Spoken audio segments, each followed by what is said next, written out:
Salatullah, salamullah. Bismillahirrahmanirrahim. Assalamualaikum warahmatullahi wabarakatuh. Bihamdillahi wassalatu wassalamu ala rasulillah wa ala alihi wa sahbihi wa mawalah wa la hawla wa la quwata illa billahi wa ba'du.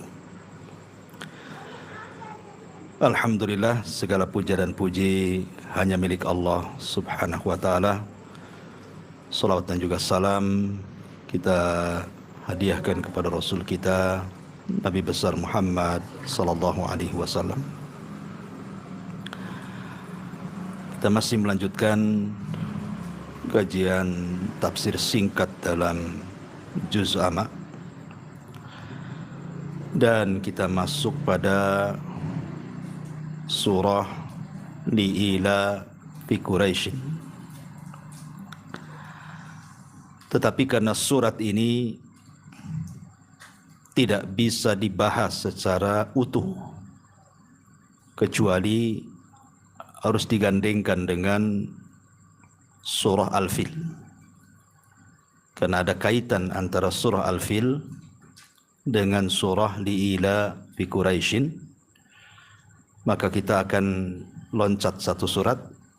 Sebelum masuk pada surah Li'ila fi Quraisy, kita akan bahas surah Al-Fil dulu, karena ini saling berkaitan dua surat ini.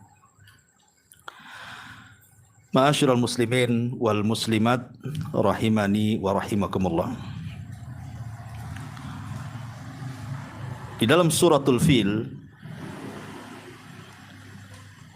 ada satu kisah yang menarik kita kisahkan, karena kisah ini berkaitan dengan irhasat, kejadian-kejadian yang luar biasa yang terjadi sebelum kelahiran Nabi sallallahu alaihi wasallam, bahkan 50 hari sebelum lahirnya Rasul. Artinya hanya 1 bulan setengah. 50 hari kan sekitar 1 bulan setengah kurang lebih kan gitu. Peristiwa yang dikenal dalam sejarah dengan peristiwa Ashabul Fil, perang gajah. Bagaimana kisahnya? Ma'asyiral muslimin wal muslimat rahimani wa rahimakumullah. Berawal dari sebuah negeri di negara Yaman. Ada satu negeri yang disebut dengan Najran. Najran ini secara keseluruhan penduduknya adalah beragama Nasrani.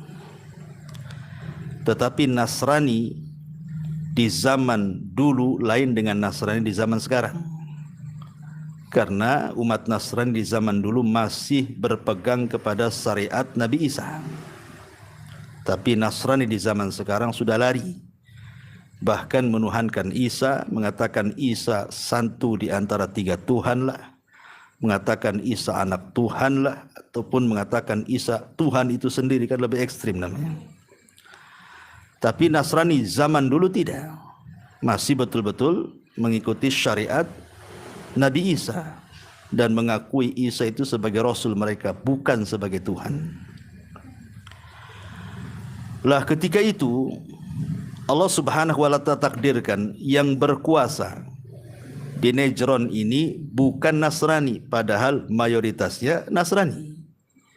Justru yang berkuasa beragama Yahudi.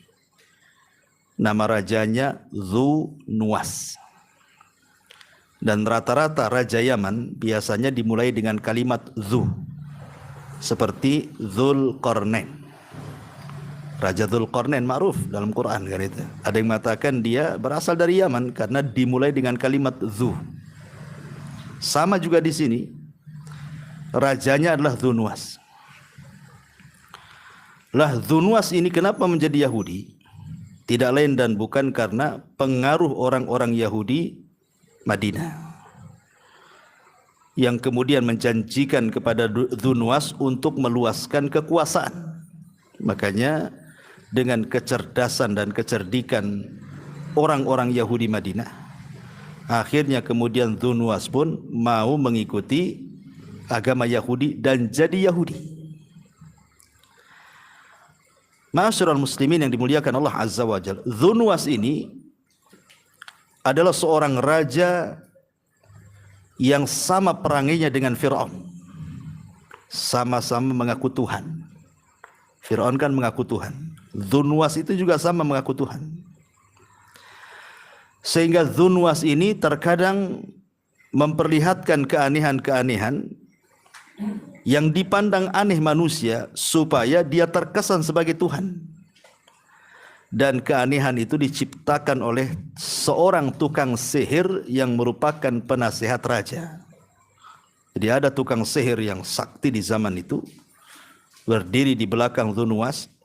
Itulah yang kemudian menciptakan hal-hal yang aneh dengan sihirnya supaya masyarakat Najran yakin bahwa Dzunwas ini seorang Tuhan. Masalahnya, tukang sihir Dzunwas ini sudah tua renta, sehingga khawatir kalau seandainya dia meninggal, tidak ada penerus yang bisa melindungi raja.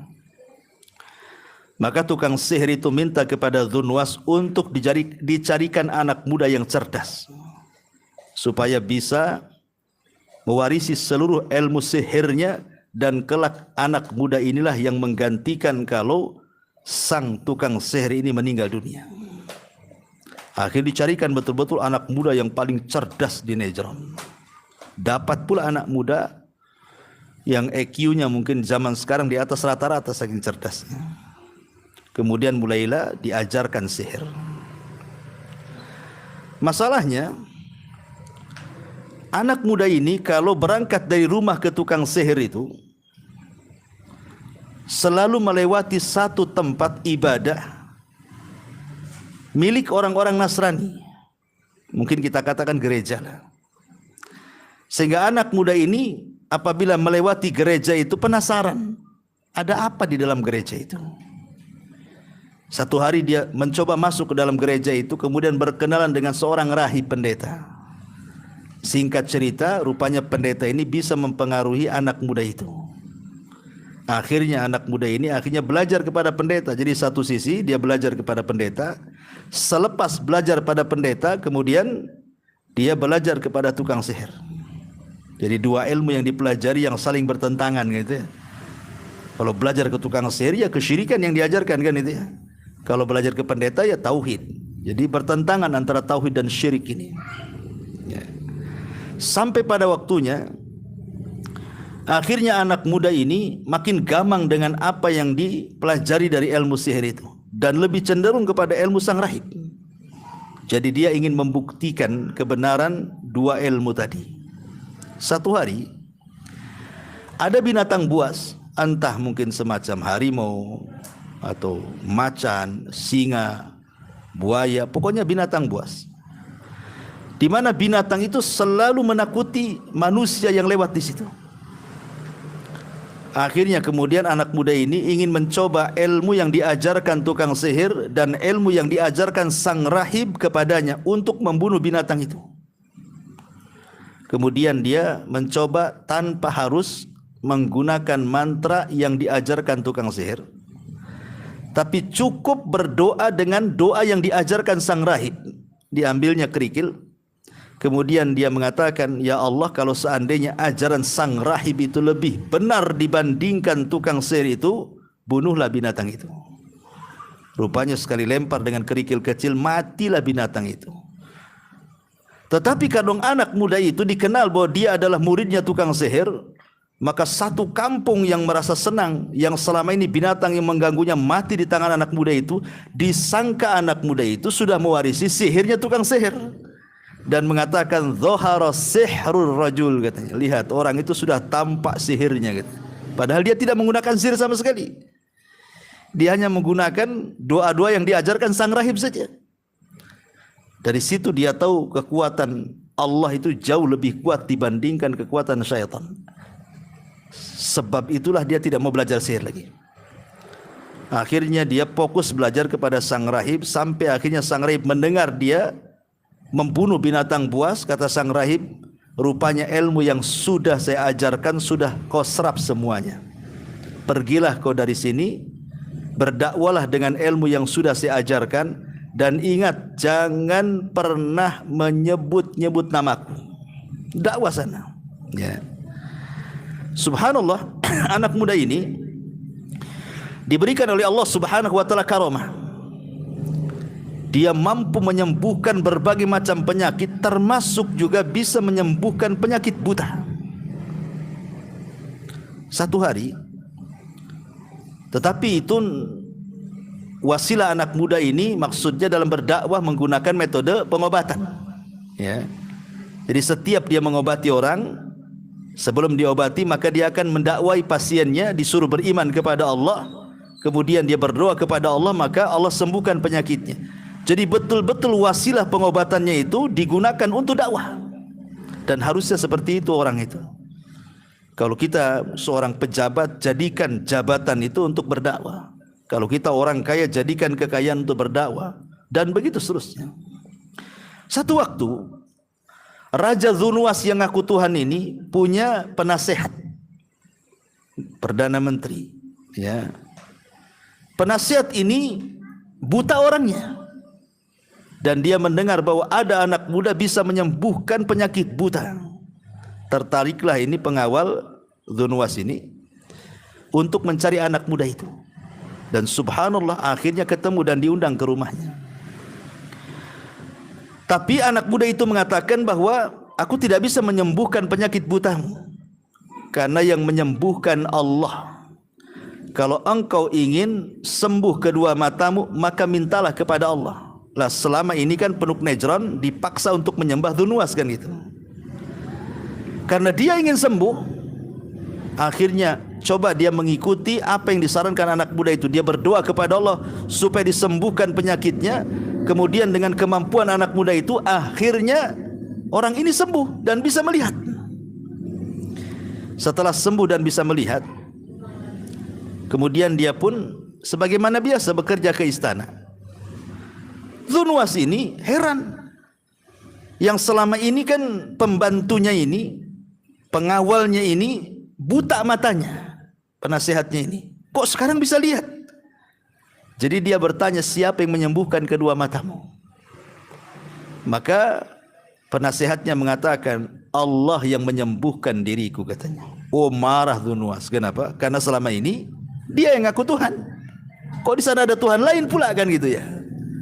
Akhirnya marah, ditangkaplah ini penasehatnya, dimasukkan ke penjara, disiksa habis-habisan. Suruh ngaku siapa yang ngajari ajaran ini. Karena tidak tahan dengan sakit siksaannya, akhirnya ngaku pula yang ngajari itu anak muda. Ketika dengar bahwa anak muda rupanya kader dia tuh kan itu ya. Tangkap anak muda ini. Ditangkap anak muda ini, dimasukkan ke penjara. Kemudian disiksa habis-habisan dan dikatakan, siapa yang ngajari kamu? Dia mau menyebut pendeta itu, dia sudah ada perjanjian, kata pendeta, jangan sebut-sebut namanya. Ya, sehingga pusing tuh anak muda itu, mau menyebut namanya, nanti kena tangkap, kena siksa. Kalau tidak menyebut namanya, dia yang kena siksa habis-habisan. Akhirnya dia tidak tahan, disebut pula lah gurunya sang rahib itu. Akhirnya ditangkap tiga-tiganya. Setelah ditangkap tiga-tiganya, maka Dzunwas akhirnya mengeksekusi mati rahib dan penasehatnya dengan cara apa? Digergaji. Dari atas kepala, tengah-tengah kepala digergaji sampai ke bawah, kemudian belah jadi dua. Itu hukumannya. Inilah yang disyaratkan Nabi SAW saat menasihati Khabbab ibn Arat. Jadi ada seorang budak pandai besi namanya Khabbab ibn Arat itu. Disiksa sama majikannya supaya murtad, tiap hari disundut sama besi panas tuh, supaya murtad. Sama dengan Bilal juga gitu ya. Tapi ini memang betul-betul disiksa oleh majikannya, tiap hari disundut besi panas karena memang dia profesinya sebagai pandai besi, supaya murtad. Tapi dia tak mau murtad. Sampai ketika dia tidak tahan dengan rasa sakitnya, dia coba mendatangi Rasul. Lah ketika itu Rasul sedang bersandar di kiswah Ka'bah. Maka Khabbab ibn Arat mengatakan, ya Rasulullah, ala tad'ulana ala tastaghfir lana. Rasul, tidakkah iba melihat kami? Kami sudah disiksa habis-habisan. Tolonglah berdoa kepada Allah, minta pertolongan, disegerakan kemenangan. Tapi Nabi SAW mengatakan, tidak. Kalian ini terlampau tergesa-gesa untuk mendapatkan kemenangan. Kata Nabi SAW, dulu, kata Rasul, mengisyaratkan kepada kisah yang sedang saya ceritakan. Dulu, kata Rasul, ada orang dibelah pakai gergaji ini, kepalanya sampai badannya, kemudian belah menjadi dua, tidak bergeming keimanannya, tetap istiqomah. Bahkan dulu, kata Rasul, ada yang disisir dengan sisir besi, sehingga terkelupas daging dari tulangnya pun tidak melepaskan keimanannya. Dulu, kata Rasul, ada orang yang dikubur hidup-hidup pun tidak murtad dari keimanannya. Nanti Khabbab, akan ada waktunya orang yang berjalan dari Son'a ke Hadraul Maut, itu perjalanan yang sangat menakutkan sampai hari ini. Di mana seseorang akan berjalan dari Hadraul Maut ke Son'a atau sebaliknya, tidak akan takut kecuali kepada Allah Azza wa Jalla. Jadi Rasul mengisyaratkan tentang dulu ada orang yang digergaji. Ini maksudnya inilah orang yang digergaji ini. Ya, Perdana Menteri atau penasihat raja, dan juga yang digergaji ini pendetanya. Betul-betul digergaji, karena keduanya tidak mau murtad. Disuruh murtad tak mau, makanya digergaji jadi dua. Lah sang raja ini ingin menyiksa siapa? Anak muda tadi, tapi bukan dengan cara digergaji. Dia ingin kematian anak muda ini menjadi ibrah, pelajaran bagi manusia, supaya jangan kurang ngajar kepada rajanya. Kemudian sang raja menyiapkan satu pasukan, satu batalion pasukan gitu ya, bawa anak muda ini ke sebuah gunung, ke sebuah bukit, lemparkan dari atas bukit itu supaya manusia tahu siapa saya. Akhirnya kemudian anak muda ini dibawa ke atas bukit. Anak muda ini hanya bisa berdoa kepada Allah dan mengatakan, Allahumma kfinihim ya Rabb, ya Allah cukupkan aku dari mereka, terserah engkau bagaimana cara menjagaku dari mereka. Tiba-tiba gunung itu gempa. Ketika gunung itu gempa, pasukan yang membawanya itu pada jatuh mati semua. Anak muda ini selamat, tak mati. Raja mendengar pasukannya mati semua, anak muda ini selamat, makin geram lagi, tangkap lagi anak muda itu, ditangkap lagi. Kemudian dikirim satu batalion lagi, kata sang raja, bawa ke tengah lautan, lempar dia di tengah lautan. Akhirnya disiapkan kapal besar, pasukan masuk ke kapal, anak muda ini diikat dalam kapal. Anak muda ini berdoa kepada Allah, ya Allah cukupkan aku dari mereka, lindungi aku dari mereka. Tiba-tiba di tengah laut kapalnya kena ombak, akhirnya pecah karam. Semua pasukan mati tenggelam, kecuali anak muda ini diselamatkan, dia bisa berenang lewat papan yang tersisa. Raja dengar lagi geleng-geleng, kau nggak mati-mati katanya, kau masih hidup anak muda ini ya. Akhirnya anak muda ini berbagai macam upaya dibunuh, masih hidup juga. Kemudian anak muda ini berpikir, saya kemana saja pasti akan jadi buronan raja. Kalau begitu saya harus menyerahkan diri kepada sang raja. Walaupun harus dibunuh, saya ingin kematianku bermanfaat bagi manusia. Akhirnya betul-betul dia menyerahkan diri kepada sang raja dan mengatakan, kalau engkau ingin membunuhku gampang, kata anak muda ini. Oh, sang raja senang, karena berkali-kali mau membunuh tak bisa kan, sekarang dikasih kuncinya nih. Gimana caranya supaya kau mati, kata sang raja itu. Kata anak muda ini, gampang, kumpulkan seluruh penduduk Najran, sekitar 20.000 orang, kumpulkan di tengah lapang ya. Buat satu tiang gantungan, ikat aku di situ. Kemudian aku akan berikan satu anak panah, kau siapkan busurnya. Cukup dengan anak panahku, kau tembak tepat di pelipis mataku, pasti aku akan mati. Dengan syarat, sebelum kau tembak diriku, kau harus mengucapkan mantra. Kemudian anak muda ini mengajarkan mantra saat melepas anak panah. Apa mantranya? Bismillahi Rabbil Ghulam. Dengan menyebut nama Allah, Rabbnya anak muda itu. Itu mantranya ya. Akhirnya kemudian betul-betul ikat tuh anak muda itu. Anak panah sudah diserahkan kepada raja, busur juga sudah dibawa dia. Kemudian disaksikan 20.000 manusia. Ketika hendak melesatkan anak panah, raja ini berteriak dan mengatakan Bismillahirrabbilghulam, dengan menyebut nama Allah, Rabbnya anak muda itu. Ketika raja menyebut mantra ini, 20.000 orang yang menyaksikan itu semua tiba-tiba mengatakan amanna bi rabbil ghulam, kami beriman dengan Rabbnya si anak muda itu. Streslah raja ini, ya. Raja ini tidak sadar bahwa kalimat itu membatalkan ketuhanan. Dia kan ngaku Tuhan. Tiba-tiba dia mengatakan bismillah dengan menyebut nama Allah, Tuhannya anak muda itu. Berarti dengan sendirinya ketuhanannya batal. Karena dia menyebut Tuhannya anak muda itu, kan begitu. Berarti ada Tuhan di sana selain dia. Makanya orang yang menonton semua berteriak, kami beriman dengan anak muda itu. Gara-gara raja ngomong gitu, satu Najran beriman. Makin stres raja ini. Tumbang 3, tumbuh pula 20.000. Ya, yang beriman kepada Allah Azza wa Jalla. Akhirnya raja meminta yang 20.000 itu untuk murtad, tapi tak mau. Kata sang raja, tutup gerbang. Jangan ada satu orang dari penduduk Najran keluar dari gerbang ini. Ditutup gerbang kerajaan, sehingga tidak bisa lari orang ini. Kemudian kata sang raja, gali galian yang dalam. Bawakan kayu bakar, bakarlah kayu bakar di atas parit itu. Akhirnya datanglah kayu bakar setinggi gunung, diletakkan di dalam parit, kemudian dinyalakan sampai setinggi istana apinya. Kemudian mulailah Dzunwas mengancam, siapa yang tidak murtad masukkan ke dalam api. Satu persatu dimasukkan ke dalam api. Subhanallah, bagaimana 20.000 orang ini istiqomah. Tidak ada satupun yang murtad. 20.000 masuk semua ke dalam api. Subhanallah. Akhirnya kemudian ketika semua sudah dilempar ke dalam api, ada sebuah peristiwa. Seorang wanita memegang bayinya. Kemudian sang raja mengatakan kepada pengawalnya, ambil bayinya. Kalau dia tidak murtad, lemparkan bayinya. Tiba-tiba wanita itu ketika melihat anaknya mau dilempar ke dalam api, namanya insting wanita, tentu kasihan dengan anak bayi. Hampir-hampir dia murtad. Tapi Allah Subhanahu wa taala buat bayi itu bicara dan mengatakan, ya ummah, wahai ibuku, la takhaf, jangan kau takut, innaki alal haq, engkau di atas kebenaran, masuklah kau ke dalam api, kita akan berjumpa di sorga. Subhanallah. Ada bayi bisa bicara nih, ya.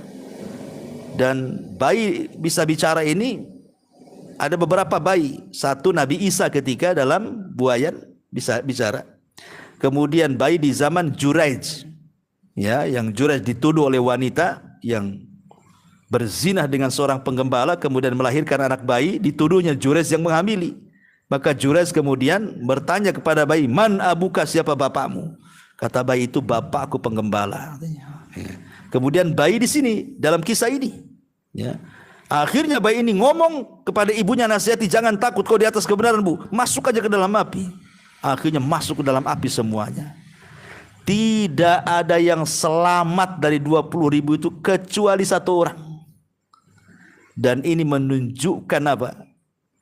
Wala tahsabannallaha ghafilan amma ya'malu zalimun. Jangan kau kira Allah itu lalai terhadap perbuatan orang-orang zalim. Sekuat apapun kezaliman, pasti akan ada waktu kehancuran. Sekuat apapun kezaliman, pasti akan datang kehancurannya. Jadi ada 20.000 itu yang selamat satu orang, namanya Ad-Daus Ats-Tsa'lubah. Ya, Ad-Daus Ats-Tsa'lubah. Daus Ats-Tsa'lubah ini selamat, dia entah bagaimana caranya dia bisa lari dari gerbang tuh. Bisa lari dari gerbang, padahal gerbang sudah ditutup tuh. Macam mana dia? Allahu alam. Yang jelas ini Ad-Daus, bukan Daud. Ad-Daus Ats-Tsa'lubah ini bisa lari keluar istana. Akhirnya dia pun menuju mana? Menuju Syam. Dan ketika itu Syam adalah kerajaan Romawi terbesar. Ya, penduduknya semua mayoritas Nasrani. Datang ke raja Romawi yang ada di Syam. ke Kisra. Ya. Kemudian melaporkan bahwa saudara-saudara kami satu agama, satu keyakinan orang-orang Nasrani dibakar oleh orang Yahudi, raja Yahudi namanya Dzunwas. Otomatis kayak kita lah, kalau Palestina diserang Israel kan kita marah kan gitu ya, karena sama Muslim.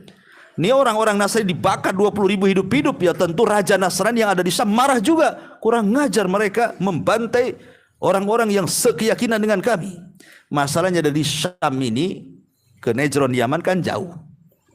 Akhirnya kemudian raja Syam ini kemudian mengirim surat ke kerajaan bawahannya yang ada di Akhbas atau dengan sebutan Ethiopia. Karena yang dekat dengan Yaman ini Ethiopia masalahnya, Habasyah. Maka kemudian raja Syam mengirim kepada kerajaan bawahannya di Ethiopia agar Raja Najasyi mengirimkan pasukan tangkap si Dzunwas, hancurkan pasukannya. Akhirnya kemudian ketika Raja Najasyi membaca surat dari kerajaan Syam itu, dia pun mempersiapkan 2 pasukan besar. Satu dipimpin oleh Ar-Riyadh dan satu dipimpin oleh Al-Abraha. Muncul nama Abraha di sini. Ya. Yang nanti akan menghancurkan Ka'bah. Jadi muncul 2 jenderal nih. Jadi Najasyi mengirim 2 jenderal. Satu jenderal nomor 1 namanya Ar-Riyadh, jenderal nomor 2 namanya Abraha. Dikirim 2 pasukan besar untuk menghancurkan Nejron. Subhanallah, sebentar saja Nejron dihancurkan oleh tentara dari Ethiopia itu. Sehingga kemudian Dzunwas ketakutan, lari dia. Naik perahu ke tengah lautan, akhirnya tenggelam perahunya, mati dia di tengah lautan tuh rajanya tuh. Dzunwas ini. Akhirnya Nejron pun jatuh ke tangan orang-orang Ethiopia. Lah ketika itulah terjadi rebutan kekuasaan antara 2 jenderal ini. Antara Riyadh dan Abraha. Abraha ingin menguasai Nejron dan menjadi rajanya. Riyadh ingin menguasai Nejron dan menjadi rajanya. Kan tidak mungkin satu daerah dualisme kekuasaan. Tidak mungkin. Ya, di Batam saja cuma 1 wali kota, tidak mungkin 2 wali kota. Ya, di Kepri saja cuma 1 gubernur, nggak mungkin 2 gubernur. Pemimpin itu harus 1. Akhirnya kemudian karena rebutan kekuasaan, perang saudara. Pasukan Abraha melawan pasukan Ar-Riyadh, banyak mati. Ya. Akhirnya kemudian keduanya sepakat sudah dihentikan perangnya. Nanti banyak kemudian tentara yang tidak berdosa mati. Kata Abraha, dia ngasih pendapat gini saja, wahai Riyadh, bagaimana kalau kita adu tanding saja berdua? Tidak perlu bawa pasukan. Istilah Arabnya disebut mubarazah. Adu tanding saja kita berdua. Siapa yang mati, maka yang menang berkuasa kepada Nejron. Akhirnya kemudian mulailah duel antara Abraha dengan Ar-Riyadh ini. Di awal perang tanding ini, Riyadh berhasil menebaskan pedangnya sehingga kemudian memutus hidung Abraha, ya separuh. Kemudian bibirnya juga separuh. Jadi Abraha itu hidungnya terkena sabetan, bibir-bibirnya. Dan dalam bahasa Arab itu disebut asram namanya. Asram itu yang tidak punya hidung dan tidak punya bibir karena kesabet pedang. Ya, makanya setelah itu Abraha disebut apa? Abrahatul Asram namanya. Dikenal sebagai Abrahatul Asram namanya. Kenapa disebut Asram? Karena ia tadi hidungnya hilang separuh, kemudian bibirnya juga hilang karena tersabet oleh pedangnya Ar-Riyadh. Tapi di ujung perkelahian dengan kelicikan Abraha, dia bisa membunuh Ar-Riyadh, sehingga resmilah yang menguasai Nejron adalah Abraha, karena Riyadh mati dibunuh oleh Abraha. Masalahnya Abraha harus berhadapan dengan rajanya yang ada di Ethiopia. Ketika rajanya yang ada di Ethiopia itu mendengar Abraha membunuh temannya sendiri jenderal, marah dia. Dan dia mengirim surat kepada Abraha dan mengatakan, "Hei Abraha, kenapa kau bunuh jenderalku Riyadh? Sebentar lagi akan ada pasukan besar, aku akan bunuh kau di situ." Ketakutan Abraha. Ketakutan itulah dia ingin mengambil hati sang raja. Diambilnya tanah Yaman, diguntingnya rambut dia, dimasukkan ke dalam peti dan dikumpulkan emas perak hasil ghanimah perang, kemudian dikirim ke Ethiopia, ingin menunjukkan bahwa dia masih memiliki loyalitas kepada Najasyi, bukan memberontak. Ya. Akhirnya kemudian Najasyi pun merasa terharu karena dapat kiriman ghanimah, harta rampasan perang kan itu, kekayaan yang banyak dari negeri Yaman dibawa ke Ethiopia. Akhirnya diampuni dan disahkan bahwa Abroha menjadi penguasa Nejron Yaman di bawah kekuasaan Ethiopia. Ya. Lah setelah itu kemudian Abroha berkuasa. Cukup lama dia berkuasa di Yaman itu. Masalahnya Abroha itu bukan orang Arab. Sementara negeri Yaman itu negeri Arab. Tentu beda negeri akan beda adat. Ya, dari segi bahasa saja beda. Dari segi watak dan sikap saja beda bagi tiap-tiap negeri itu. Jadi Abroha ini melihat orang-orang Yaman ini aneh. Kok setiap tahun orang-orang Arab Yaman itu selalu ke Mekah. Kemudian mengagungkan Ka'bah di sana. Tawaf, sa'i di sana kan, dalam rangka beribadah ala jahiliyah tentunya, ya. Jadi Abroha heran, kok kenapa setiap tahun orang-orang Arab itu mesti ke Mekah dari Yaman tuh jalan kaki itu. Ada apa sih dengan Mekah itu? Apakah Mekah itu bangunannya wah, bangunannya indah, bangunannya luar biasa? Itu yang ada di pikiran Abroha itu. Oh, jangan-jangan Mekah itu bangunannya bagus makanya orang datang. Abroha tidak tahu bukan itu, ya, orang-orang datang ke Mekah itu dalam rangka mendekatkan diri kan gitu kepada sang penciptanya. Akhirnya Abroha berpikir, kalau hanya bangunannya saja aku mampu membangun jauh lebih indah dibandingkan Ka'bah katanya. Dari situ dia berazam ingin membangun gereja terbesar satu dunia kala itu. Akhirnya dia kirim surat ke Ethiopia supaya dibantu pengerjaan gerejanya. Oh, senang hati Raja Najasyi, akhirnya dikirimlah harta yang banyak, alat-alat yang banyak, tukang-tukang, orang-orang cerdas dikirim dari Ethiopia untuk mewujudkan keinginan Abroha membuat gereja tertinggi, terbesar, termegah. Subhanallah. Tidak butuh waktu lama membuat gereja itu, karena Abroha memperbudak negeri Nejron untuk membangun gereja. Mungkin bahasa kita ini di zaman Belanda namanya Romusa, ya, orang-orang yang dibuat kerja paksa itu.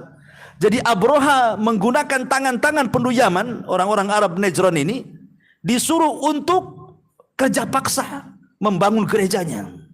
Dan dibuat undang-undang, kalau sampai kemudian telat dia datang, maka akan dipotong tangannya. Kalau sampai telat datang, dipotong tangannya. Akhirnya karena ketakutan, ya mereka on time lah, ya, jam 8 kan itu datangnya. Kalau ketelat, potong tangan. Makanya kemudian karena dengan kerasnya undang-undang dan ketatnya undang-undang, akhirnya dengan sangat cepat pembangunan gereja itu terlaksana. Jadilah gereja besar tinggi, ya.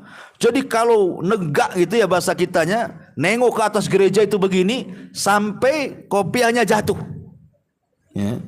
Jadi kalau nengok atas itu sampai kopiahnya jatuh, makanya gerejanya disebut Al-Qulais namanya. Diambil dari kolam suah itu peci, ya, nama gerejanya Al-Qulais, saking tingginya disebut Qulais itu. Sebab kalau nenggak kok pecinya jatuh gitu ya, maka orang-orang menyebutnya Qulais namanya gerejanya itu. Ketika sudah selesai mau diresmikan, Abroha pun kemudian mengirim surat kepada seluruh kabilah Arab supaya mereka meninggalkan Ka'bah dan mereka mengarahkan kiblat ke gerejanya. Tapi orang Arab tak mau. Itu keyakinan, bukan soal bangunan, ya. Akhirnya kemudian surat itu sampai kepada Bani Kinana yang ada di sekitar Ka'bah, marah tuh. Kemudian mengutus satu anak muda berjalan dari Mekah menuju Son'a Yaman untuk menghinakan gerejanya. Dengan cara apa? Datang dia tengah malam, diberakin tuh gerejanya itu. Kemudian diletakkan surat di situ, surat penghinaan kepada Abroha. Oh, gerejanya dihinakan, marah dia. Ingat yang buang hajat itu bukan seorang muslim, kan belum ada Islam, Nabi aja belum lahir. Ini orang musyrik yang melakukannya ini. Dia berak di gereja, kemudian naruh surat penghinaan kepada Abroha. Oh, Abroha baca marah, apalagi gerejanya dihinakan. Dari situ dia berjanji untuk menghancurkan Ka'bah, ya, karena mereka sudah menghinakan gerejaku, sekarang kuhinakan Ka'bah kalian. Maka bawalah pasukan besar. Kemudian Abroha meminta kepada Najasyi yang ada di Ethiopia untuk mengirimkan gajah-gajah. Karena di Arab gak ada gajah masalahnya. Yang ada di Ethiopia sana lah. Akhirnya Najasyi pun mengirim, ada yang mengatakan 6 gajah, ada yang mengatakan 8 gajah, ada yang mengatakan ya, lebih daripada itu. Wallahu a'lam. Yang jelas tidak banyak gajahnya. Cuman karena orang Arab itu tidak pernah melihat gajah, sehingga nanti perangnya disebut perang gajah. Karena aneh gitu. Ya, kayak antum umpamanya ke hutan, ke Jabal Uhud sana, ketemu ular segede drum gitu kan. Kenapa nggak aneh gitu kan? Mungkin antum nanti bilang itu ular drum gitu kan gitu ya. Ya karena segede drum gitu.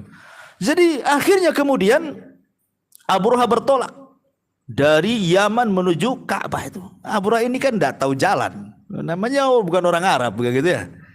Akhirnya dia pun ketika hendak baru saja kemudian melewati Yaman, rupanya orang Arab ini tidak terima dan mau berperang melawan Abroha. Pasukan pertama dipimpin oleh Dzunafar. Pasukan Arab yang menentang Abroha ini dipimpin Dzunafar. Masalahnya pasukan Dzunafar ini tak banyak. Pasukan Abroha ini banyak dan kuat-kuat, bau gajah lagi kan ya. Sebentar saja dikalahkan. Akhirnya ditawan Dzunafar ini. Ketika hendak dibunuh, kata Dzunafar, jangan bunuh saya. Cukupkan aku jadi tawadanmu dan engkau akan mengambil manfaat dariku, katanya. Subhanallah, Abroha tidak membunuh. Terkadang ada sisi baiknya juga Abroha tuh. Tidak dibunuh tuh Dzunafar itu. Dijadikan tawanan untuk menunjukkan kemana jalan arah ke Mekah tuh. Kemudian ada lagi beberapa kabilah yang sama dengan Dzunafar menyerang Abroha. Tetapi lagi-lagi kabilah-kabilah kecil itu kalah dan pemimpinnya kemudian disandra, kemudian ditawan. Ya, sampai pada waktunya pasukan Abroha ini sampai di sebuah tempat namanya Taif. Taif ini di situ ada 2 kabilah besar namanya Thaqif dan Hawazin. Dan di zaman itu kabilah Taif itu menyembah berhala namanya Lata. Ya, kan ada Lata, Uzza, Manat, Hubal, itu kan nama-nama patung Arab tuh, ya. Lah, nah, patung yang disembah orang Taif ini namanya patung Lata. Jadi orang-orang Taif ini ya, disangka bahwa kehadiran Abroha itu menghancurkan patung Lata. Makanya orang Taif keluar semuanya. Alih-alih menyerang Abroha, rupanya berdamai pula karena ketakutan dengan Abroha. Sebagai imbalannya meminta agar Abroha jangan menghancurkan patung mereka Lata, dan sebagai imbalannya diberilah khirit, petunjuk jalan dari Taif ke Mekah supaya jangan nyasar. Namanya Abu Rughal. Ya. Jadi orang-orang Taif mengirim Abu Rughal untuk menjadi penunjuk jalan Abroha. Tapi Allah takdirkan antara Taif dan Mekah, kemudian Abu Rughal meninggal. Dan kemudian sampai hari ini kuburan Abu Rughal itu dilempari batu. Kenapa? Karena dia orang yang pertama berkhianat. Ya, makanya orang Arab itu kalau mereka berkhianat itu disebut Abu Rughal. Ini orang ini nggak jujur, Abu Rughal, Abu Rughal katanya. Gitu. Jadi orang Arab menyebutnya Abu Rughal tuh. Ya. Lah, di tengah perjalanan ini rupanya mereka lewat ke penangkaran unta. Ya, penangkaran unta tuh. Rupanya penangkaran unta itu yang punya kakek Nabi Abdul Muthalib. Sama pasukan Abroha dicuri 200 untanya. Dicuri 200 untanya itu. Kemudian dikeluarkan dari kandangnya dan dibawa pergi. Mendengar Abroha anak buah Abroha mencuri 200 unta ini, Abdul Muthalib marahlah. Kenapa unta-untanya diambil? Jadi ketika kemudian Abroha ini sampai di sebuah lembah namanya Wadin Muhassir, maka dia mengutus ajudannya namanya Hunatoh al-Himyari, orang Arab dari negeri Himyar yang jadi ajudan Abroha, ya, Hunatoh al-Himyari, dan mengatakan, "Hei Hunatoh, coba cari tahu," kata Abroha, "siapa pemimpin Arab di sini," katanya. Maka Hunatoh al-Himyari kemudian mengatakan pemimpin di sini namanya Abdul Muthalib, katanya. Kata Abroha, "Oh, kalau begitu panggil tuh Abdul Muthalib kemari tuh." Ketika Abroha melihat Abdul Muthalib kan gagah orangnya, putih, ganteng, gagah gitu kan. Ada orang-orang itu yang punya wajah kalau ditengok itu langsung berwibawa tuh. Kan ada tuh model-model wajah itu kalau kita nengok kayaknya kita segan sama dia. Tapi ada wajah-wajah tak ada segan-segannya tuh. Apa ini katanya kan ya. Lah Abdul Muthalib ini tipe orang yang punya wajah kalau ditengok itu segan. Termasuk Abraha segan dia. Dia tidak mau berdialog dengan Abdul Muthalib di atas di atas gajahnya, dan gajah yang ditumpanginya namanya Mahmud. Antum ada namanya Mahmud? Itu nama gajahnya Abraha, Mahmud tuh. Ya, itulah yang ditunggangi Abraha tuh. Dia turun dari si Mahmud tuh. Karena segan dengan Abdul Muthalib, ngampar dia di atas padang pasir. Mulailah terjadi dialog di sini. Ya, seolah-olah Abraha ini ingin mengatakan kepada Abdul Muthalib lewat Hunato Al-Himyari ini, "Hei Hunato, sampaikan kepada Abdul Muthalib bagaimana sikap kalian di sini kalau Ka'bah saya hancurkan," katanya. Maka kemudian Hunato menyampaikan keinginan Abraha kepada Abdul Muthalib. Kata Abdul Muthalib, enggak ada urusan dengan saya. Sampaikan kepada Abraha itu, kembalikan unta-untaku yang 200 yang dicuri anak buahnya, tuh katanya. Abraha ketika mendengar, dia kan bicara soal Ka'bah, mau dihancurkan, tempat yang mulia dimuliakan. Kok enggak ada respon sama sekali? Malah kemudian bicara soal unta yang 200. Ini gimana nih Abdul Muthalib ini nih? Kata Abraha, tadinya aku sangat hormat dengan kamu, tapi ketika kau bertanya soal unta-unta dan engkau tidak peduli dengan Ka'bah, habislah kehormatanmu di mataku, katanya. Naik lagi di atas ke atas ini gajahnya. Kemudian dikatakan, kembalikan yang 200 untanya Abdul Muthalib. Enyah kau pergi dari sini, katanya. Akhirnya dikembalikan tuh 200 ekor unta. Pergi Abdul Muthalib. Rupanya perginya kemana?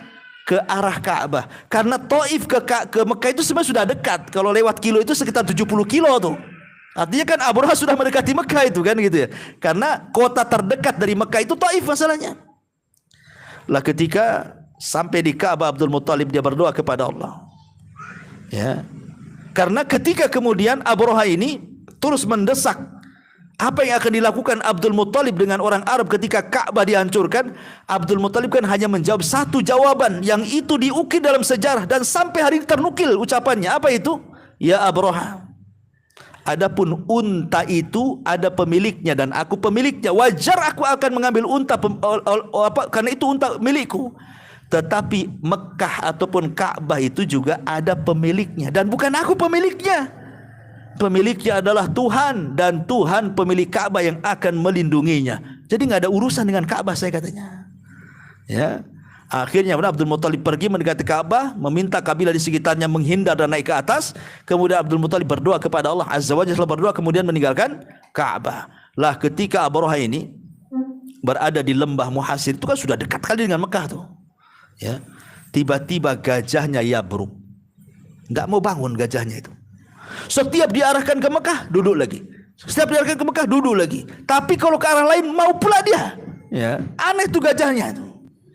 Habis minum apa tak tahu kan. Intinya gajahnya nggak mau tuh ngarah ke Ka'bah tuh. Akhirnya kemudian Abraha kesal dengan gajah-gajahnya ini, sudah jauh-jauh didatangkan dari Ethiopia, tak mau pula. Kemudian mengantar dia ke Ka'bah. Apa tujuan Abraha coba bawa gajah itu? Tujuannya, maksudnya begini, ini kan Ka'bah persegi 4 nih. Maunya nanti di setiap pojok dikasih rantai, kemudian rantainya diikatkan di gajah, kemudian gajahnya akan pergi, nanti Mekahnya akan hancur. Itu tujuannya, menghancurkan Ka'bah dengan menggunakan gajah. Ya. Tapi gajahnya tak mau pergi masalahnya. Akhirnya Abraha, kalau gitu Anda bisa ini, harus berangkat, tetap berangkat dan ditinggalkan gajah-gajahnya. Ketika dia berazam untuk meninggalkan gajah-gajah itu dan berangkat dengan pasukan berjalan dan berkuda, tiba-tiba langit gelap gelap-gelapnya. Bukan mendung, bukan gerhana, baik total gerhana matahari ataupun bulan, tidak. Rupanya yang membuat gelap itu karena datang burung-burung dari laut kemudian menaungi pasukan Abraha. Entah berapa jumlah mereka burung itu yang berada di atas kepala pasukan Abraha itu. Ya, subhanallah. Ya. Tiba-tiba kemudian burung itu dengan cekatan melemparkan 3 batu. Setiap burung 3 batu. 2 batu di tangannya dan 1 batu di paruhnya tuh. Dilempari itu. Seperti ya kalau sekarang kayak senapan AK ya, AK-25 atau AK pokoknya ya kan. Kalau ditembak ke sini kan bolong di sini nih. Ya. Begitulah tembakan burung itu, kalau kena otak depan keluar otak belakang. Ya. Makanya Allah Subhanahu wa taala mengistilahkan apa? Ka'asfin ma'kul, seperti daun yang dimakan ulat. Antum tahu daun dimakan ulat kan bolong-bolong tuh. Ya. Seperti itulah kalau sudah dilempar oleh batu, burung ababil itu langsung bolong-bolong badannya dan mati di tempat. Tetapi yang selamat tidak terkena batu itu, Allah Subhanahu wa taala kirim bakteri yang kemudian mengakibatkan penyakit judari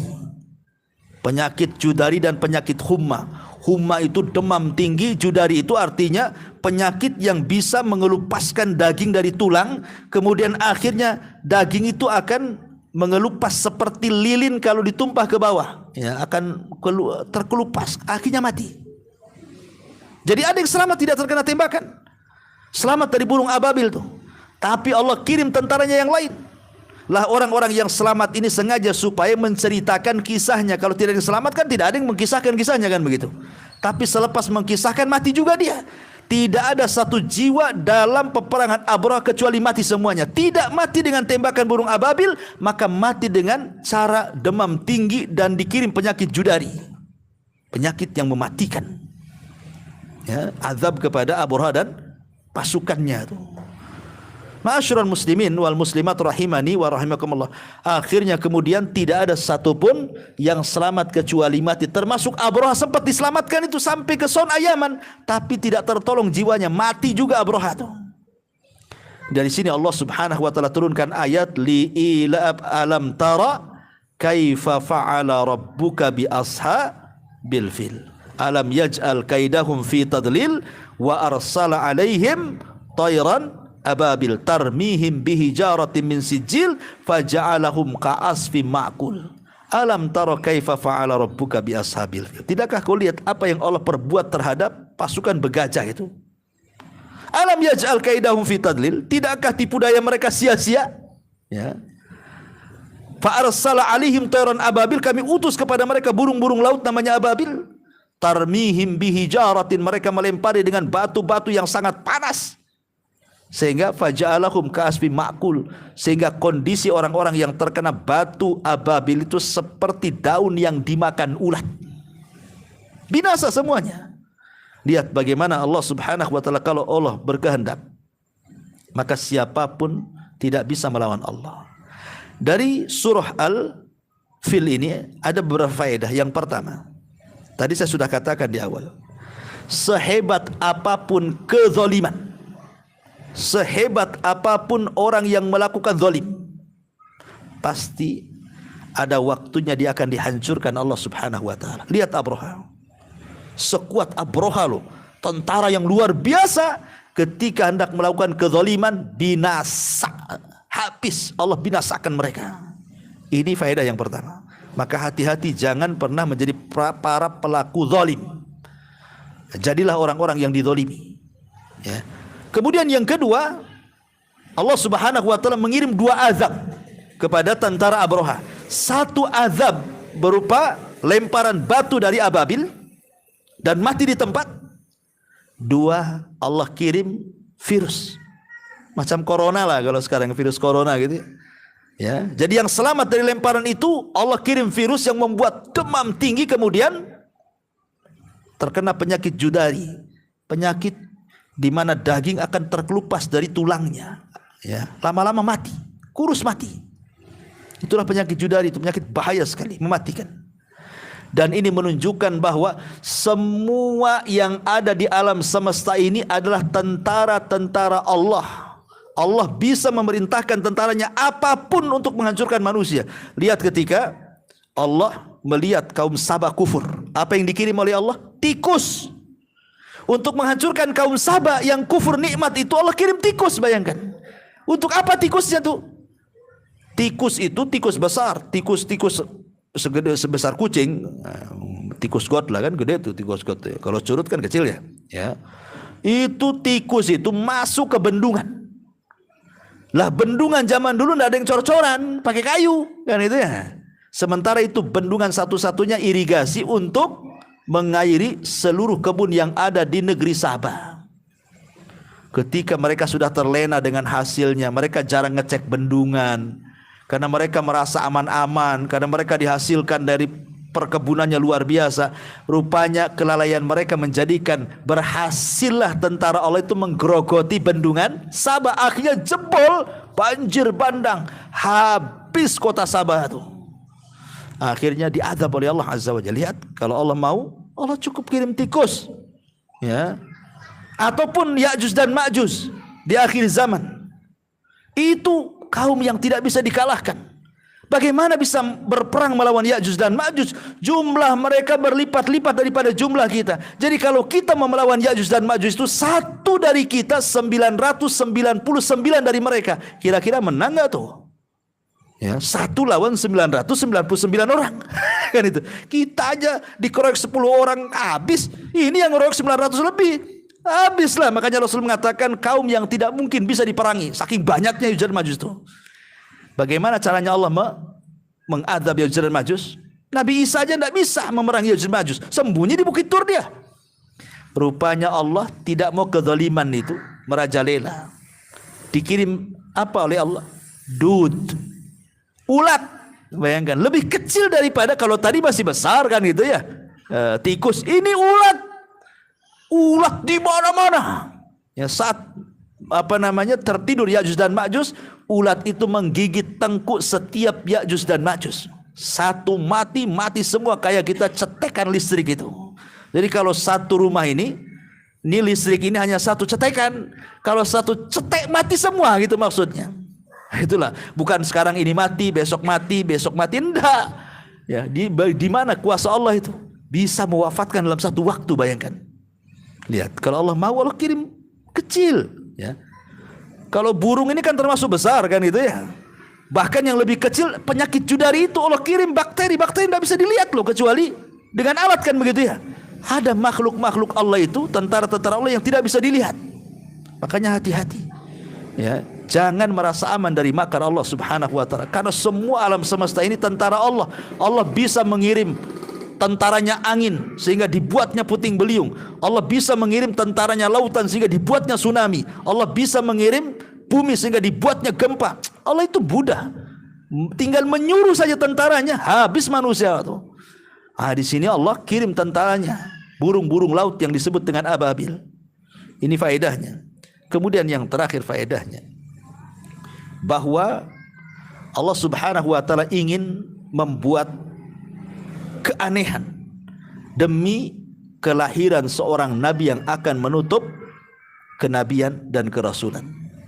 Karena setelah tragedi perang gajah ini, 50 hari setelahnya, lahirlah di hari Senin tanggal 12 bulan Rabiul Awal, tahunnya tahun peristiwa gajah. 50 hari setelah peristiwa itu lahirlah Nabi kita Muhammad sallallahu alaihi wasallam. Makanya peristiwa Ashabul Fil disebut irhasat. Irhasat itu sama dengan mukjizat. Tapi kalau mukjizat itu setelah diangkat jadi Nabi dan Rasul, kalau irhasat itu keanehan sebelum diangkat menjadi Nabi dan Rasul. Itu namanya irhasat. Wallahu alam. Inilah diantara tafsir Al-Fil. Kenapa ada hubungan dengan Quraisy? Karena setelah peristiwa Abroha ini diceritakan sampai ke Syam, sampai ke Yaman, sampai ke negeri-negeri Arab. Akhirnya mereka ketakutan dengan orang-orang Quraisy. Ya, Abroha saja bisa dihancurkan gitu ya. Apalagi orang-orang itu. Makanya kalau ketemu orang Quraisy ini berangkat dari Mekah ke Syam berdagang atau dari Mekah ke Yaman, bilang saja seorang Quraisy, nggak ada yang berani menyentuh dia. Nanti takut dia bawa burung ababil katanya. Kan gitu ya. Makanya mereka kemana saja aman. Makanya Allah mengatakan wa amanahum min khauf. Mereka diberikan keamanan dari rasa takut. Ya. Dan mereka diberikan ekonomi yang cukup karena dengan merasa aman, tidak ada pencuri di tengah jalan. Bayangkan mereka berjalan dari Mekah ke Syam itu 1 bulan lewat padang pasir. Banyak perampok. Dulu belum ada bus, belum ada kereta, belum ada pesawat kan itu ya. Tapi Allah amankan perjalanan. Bilang saja orang Quraisy, perampoknya pun takut. Makanya aman dia. Dengan aman itulah akhirnya menghasilkan banyak pundi-pundi uang. Akhirnya cukup hidupnya kaya. Makanya Allah mengatakan wa amanahum min khaufin wa at'amahum min ju'in wa amanahum min khauf.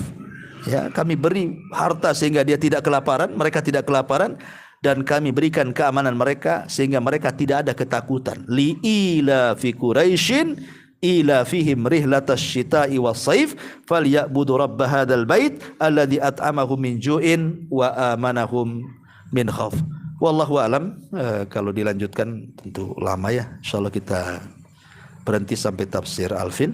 Insyaallah minggu depan kita lanjut ke surah Li'ila fi Quraisyin. Wallahu a'lam bishawab. Tidak ada tanya jawab.